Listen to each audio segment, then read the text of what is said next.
আলু ভর্তাটা আমার এখানে হয়ে গেছে। গুলা গুলা করে নেবো। এরকম করে আমার মায়ামগুলোর জন্য বানাইতাম। আমরা 5টা 6টা ভাই বোন ছিলাম।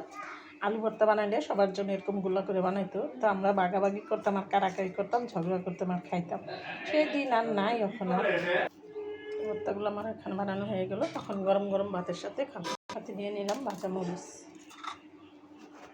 তো আমাদের যৌথ ফ্যামিলির খাবার দাবার আমার এই আপুই বাইরে দেবো। দাও ছোট আপু, হ্যাঁ আপু ভাত বেড়ে দাও, ভাত বেড়ে দাও, দাদারে দাও।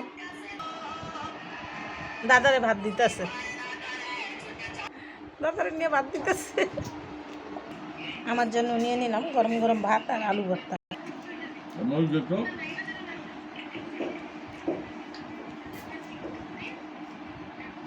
গরম গরম ভাতের সাথে আলু ভর্তার স্বাদ অনেক মজা।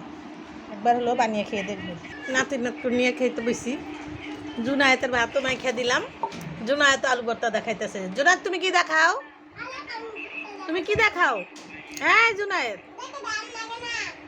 আমার পিচ্ছিও আলু ভর্তা দেখায়। দেখে না দাদা কেমনে ঘুমায়, এটা দেখাইতেছে। আনিকা তোমার দাদু কেমনে ঘুমায়?